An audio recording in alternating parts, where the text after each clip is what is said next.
I want you to imagine writing a letter to Parliament, an official letter, written evidence on the record to a House of Commons Select Committee.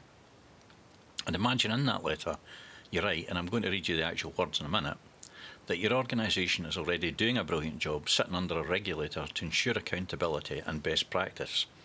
And then, a few paragraphs later, in the same document, you write that your entire industry is one of the only sectors in the UK that is not legally regulated.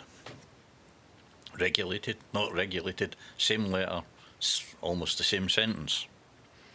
So, today we're going to read the actual letter document, because once you hear it, I think you'll agree it makes you laugh before it makes you angry. So, let's get into it. So for a quick bit of context, if you're new to listen to the show, go back and listen to episodes 1 and 2 after this, because everything we do here rests in the same rule. I'll show you the source, not just my take on it. This is written evidence submitted to the House of Commons Business and Trade Committee as part of its Small Business Strategy Inquiry. It isn't a press release, it isn't a LinkedIn post, it's a formal document submitted for parliamentary record, reference number SBS 0055 from the British Hair Consortium. Now, documents like this matter. MPs read them, committee staff cite them, they shape what select committees end up recommending to government. When the BHC says in its own evidence that it represents the sector's voice in regulation on VAT and the future of apprenticeships, this is the document doing the talking. So it should be solid, it should be internally consistent, but it's not. So here's the first passage, and I'm reading you the actual text word for word. The British Hair Consortium has already formed such a task force representing all corners of our sector, micro businesses and small businesses alike, and sitting under a regulator to ensure accountability and best practice. Sitting under a regulator. And you'll be able to read the actual submission, because I'll put it on the data website, or the analysis website. So just listen to that again, because it's specific, factual sounding claim that there is a regulator and the BHC's task force operates under it with accountability built in. Now here's the second passage, same submission. This is from the section arguing for why the 1964 Hairdressers Registration Act needs to be made mandatory. I argue that it doesn't. Hairdressing and barbering remain one of the only sectors in the UK that is not legally regulated, despite being a high-risk public-facing industry. This lack of regulation leaves the sector wide open to exploitation. One of the only sectors in the UK that is not legally regulated. So which is it? Is there a regulator sitting over this task force providing accountability? Or is this one of the only unregulated sectors in the entire country? Because both the sentences are on the same document, submitted by the same organisation to the same committee, and they can't both be true. And here's the thing that makes this even better, or worse depending on your mood, when you actually look at who's in this task force that's supposedly sitting under a regulator. It's not an outside body appointed by anyone, it's not Ofsted, it's not the Care Quality Commission, it's nothing remotely like that. It's the Hairdressing Council, Salon Employers Association, Fellowship for British Hairdressing, the Freelance Hair Association, Men's Hairdressing Federation, Habia, Salon Owners United and the Good Salon Guide. Every single one of those is a trade body or industry association. Not one of them is an external statutorily appointed regulator with actual enforcement powers. The regulator this task force is supposedly sitting under, as far as I can tell itself, the Hairdressing Council, which we've talked about before in this show, and which openly told a member of the public in writing that it isn't even a public authority under the Freedom of Information Act. So sitting under a regulator to ensure accountability is industry bodies describing themselves as sitting under themselves. That's not accountability, that's a closed loop with a nice sentence wrapped around it. Now, if this were the only issue in the evidence, I might put it down to sloppy drafting. Committees get a lot of submissions, people are busy, mistakes happen. But it's not the only issue. And the pattern is what should actually worry you. Because the same submission cites 2 employment tribunal cases to argue that the current law fails to catch misclassified self-employment. Now bear in mind, over the years we've been told that there are hundreds of salons getting into trouble for this. So I know that if it was me that was submitting this, I would have had a list as long as your arm, if they existed, to make the point. But out of all the supposed hundreds, we get 2. So the 2 cases are, and one of them, the case gets cited elsewhere in the campaign document under 2 different claimant names. One says Matthews versus Razor's Edge. Once in a different document from the same campaign as Harrison versus Razor's Edge. The actual case is Matthews versus Razor's Edge, case reference 240975-6/2020, with the judgment sent to the parties on 28th of March 2023. There's no Harrison case against the company at all. Someone somewhere in the campaign is passing around a citation without checking it against the source each time it gets reused. But here's what's actually more interesting when you read the full judgments, not just the headlines. I got both of them every page. Start with Matthews. She'd been a genuine employee for 10 years. Then her manager told her she'd be about £600 a month better off if she went self-employed. That was the entire pitch. She agreed, started renting the chair at 45% her takings. A rate the tribunal found she had no ability to negotiate because, in the salon owner's own words, anything lower would not be economically viable for the business. And then absolutely nothing else about her working life changed. Same hours, same clients, booked through the salon's own system, not hers. A contract that supposedly let her send a substitute, except when the tribunal actually tested that clause, the salon's own manager admitted under oath that he honestly didn't know how it would happen in practice because it never had. The tribunal ruled on the facts. She'd been an employee the entire time. The self-employed label was fiction.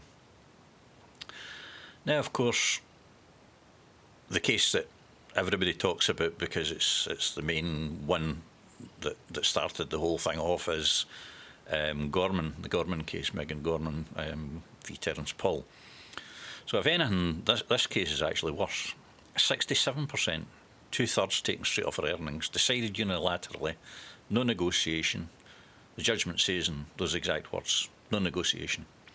The contract had a substitution clause in one paragraph and a completely contradictory clause a few lines later that meant she never got paid unless she personally did the work.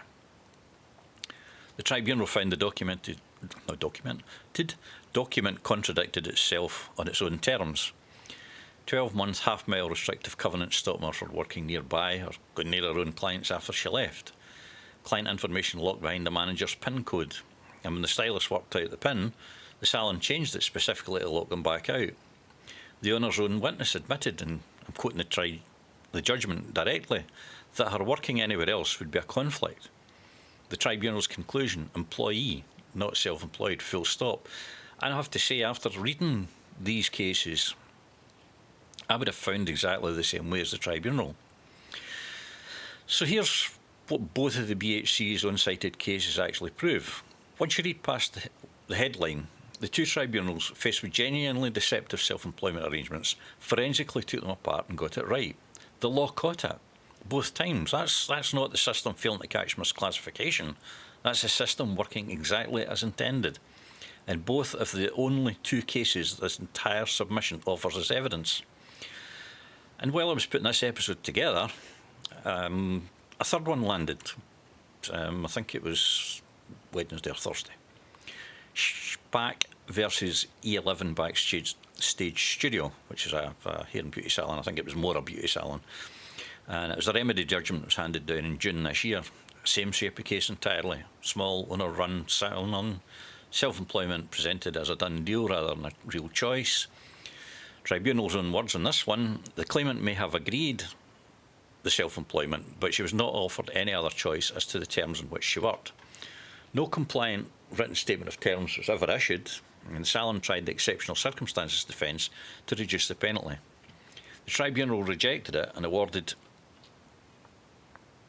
4 weeks additional pay on top of the unpaid holiday and minimum wage arrears. Same pattern, third time, the system caught this one too. And here's something that I want to add from my own experience, just reinforcing what I said earlier. I think it matters. I read every tribunal judgment that touches this industry. I have done for years, and a fair number outside it as well. I look at names. If it's women, I'll always have a look, and looking at the employer as well as to whether it would be. So I do that just to keep my eye calibrated. Genuine disguised self-employment status cases decided the way Matthews, Gorman and now Spack were decided, I can still count them in one hand.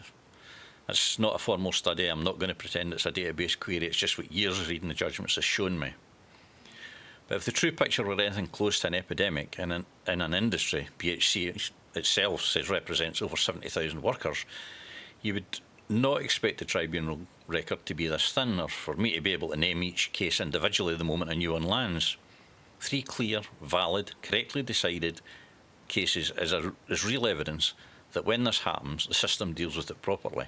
It is not evidence that this is happening everywhere. And there are other cases where the employee has been found to be the self-employed person has been found not to be an employee. The case, I can't remember the claimant's name, but it was the village clinic. That was one where nothing turned on the fact that all the client record cards were retained in the salon, and the self-employed person was using the salon's booking system. So both of the BHC's own tribunal citations undercut the argument they're being used to support. A third case decided the same way landed while I was writing this, and the underlying claim of scale it doesn't hold up against the volume of cases actually out there either. That's not one slip, that's a document nobody checked properly before it went to Parliament. I think in the folder I've got, getting on for about 600 tribunal judgments now, and as I say, I can count in one hand the employment status ones. And I want to be clear that this isn't just one document.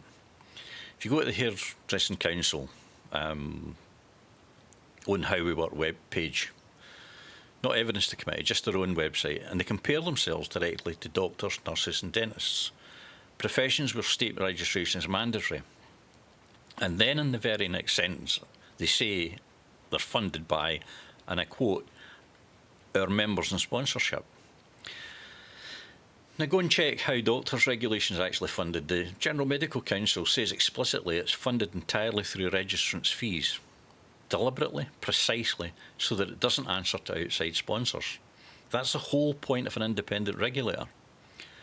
The Hairdressing Council compares itself to that model and then describes a funding structure that's the opposite of it in the same breath. Now, I'm not telling you this to be cruel at one trade body. Anybody that knows me knows my feelings about the legacy organisations in the industry, so there's nothing new there. I'm telling you this because when the same organisations across multiple documents keep making claims that don't survive being checked against their own words 2 sentences later, that's worth knowing before you decide how much weight to put on anything else they tell you. And when we're on the subject of statutory sounding claims that fall apart the moment you check them, here's one more, and I think it might be, this is probably my favourite, because it's not even contested, it's just sitting there in the public records. The Hairdressing Council's own website describes something called the All-Party Parliamentary Group for Hairdressing, Barbering and Cosmetology in the present tense. It calls it, quote, an extremely valuable group to maintain. It says meetings happen 4 to 6 times a year at Portcullis House, covering industry issues guided by the Hairdressing Council. But here's the problem. When I checked the actual House of Commons register of all-party parliamentary groups, that group was last registered in April 2023. By the time the register was updated again in August 2024, it wasn't there anymore. It's gone. The tracking site that monitors these things flags it as likely defunct. And the chair of this now apparently defunct group, Christina Rees, well, she stopped being an MP at the 2024 general election, so you can't chair a parliamentary group in Westminster if you're not in Westminster. And one more detail, because, well, this is a belter. The secretariat for this group, so the people actually running its administration, wasn't the Hair and Barber Council itself. It was a paid PR company, Connect Communications, and the Hairdressing Council was the one paying them to do it. So the independent cross-party voice for the industry in Parliament was in practice a group whose day-to-day running was funded directly by the trade body it was supposedly presiding oversight of. And I want to be fair here. All party parliamentary groups come and go. Chairs lose their seats. That's normal politics. What is not normal is a trade body's own website still presenting a lapsed parliamentary group as a live, active, valuable asset months after it's dropped off the official register entirely. That's not a mistake anyone would make by accident. Either nobody's updated the page in over a year, which tells you something about how closely the organisation checks its own public claims, or it's still useful to have people believe it's active. I'll let you decide. Now here's the bit I always want to include because it's the whole reason the show exists. None of this means there's no real issue of bogus self-employment in the sector, and I've never said, never ever said that there aren't issues. I don't believe the issues are as extensive as what's been claimed, and I don't feel that all actors should be tarred as bad actors. There are some bad actors in the industry, that's for sure. Just the same as you see salons getting named and shamed for not paying the national minimum wage. We don't say that every salon is therefore not paying the national minimum wage, which is sort of what has been said about self-employment in the sector. So I just think that's the wrong thing, the wrong way we're going about it. So, I mean, there are genuinely will be people being misclassified, losing out on sick pay, holiday pay, pension contributions, exactly the things the evidence claims to care about. And that's a real and serious question, and it deserves proper scrutiny, properly evidenced. But when we're talking about 202,000 people that are self-employed in the industry and trying to say that every one of them are, bogus self-employment or a big percentage of it, then we lose track of being able to hone in on the actual issue because it just becomes too big. So, as I say, I think we need to look at that real and serious question and work out how we go about it. But I mean, what it means is that the specific evidence has been used to push for mandatory regulation, which, as anybody knows me, again, I'm against, because, we've had 60 years of the Hairdressing Council that have decided to change their name, that refuse freedom of information requests because they're not a public body, even though their website says they are a public and government body. The evidence in that specific document doesn't hold up to a basic read-through. And if the case for a policy change can't survive someone reading it twice, that's not a reason to assume the underlying problem doesn't exist. It's a reason to demand better evidence before Parliament acts on it. So, before I let you go, I want to connect us back to where we started, because these 3 episodes are doing different jobs and I don't want that to get lost. Episode 1 was about a real measurable problem, the wage price gap that exists. Whether or not anyone lobbies about it, numbers don't have an agenda. The CPI index doesn't care who's asking. Episode 2 was about a campaign stretching real data past what it could actually support. A genuine ONS data set, quietly narrowed to guarantee the answer they wanted, and a broadcast figure with a margin of error bigger than the crisis it was being used to claim. This episode is a third kind of problem again. Not stretched data this time, but evidence that doesn't even agree with itself. A regulator that both exists and doesn't in the same submission. A tribunal case cited as proof the system fails when the actual judgment shows it working. A parliamentary group presented as live and active months after it quietly vanished from the official register. 3 different failure modes, a real problem, real data pushed too far, and evidence that contradicts itself. You can have a real underlying problem, and I think bogus self-employment probably is one, at least in part, and still have terrible evidence being marshalled to address it. Those aren't in tension with each other. In fact, bad evidence is often what you get when the underlying case is genuinely strong enough that nobody thinks they need to check their sources carefully, because who's going to argue with something that's obviously true? And that's the exact trap. This wage price gap from episode 1 is real, checkable and survives scrutiny. I showed you the ONS series myself. the sitting under a regulator claim, the mismatched tribunal citations, the parliamentary group that quietly stopped existing. None of that survives scrutiny at all. If you're a salon owner deciding who to trust with your subscription, your time, your vote even, that difference should matter to you more than which side sounds. Sorry. That difference should matter to you more than which side. Gee whiz. Try again. That difference should matter to you more than which side sounds more passionate. We got there. So that's this episode. A select committee submission that says the sector is both regulated and non-regulated in the same document. 2 tribunal cases misused or miscited, and a wider pattern of statutory sound language that falls apart the moment you check it against the source. Every quote I read you today, every claim, I can show you exactly where it came from. They'll be uploaded. The show notes will be uploaded every time, no exceptions. Thank you for listening. Go and check the sources yourself on data.salonlogicpro.co.uk, and I'll see you next time. Thank you.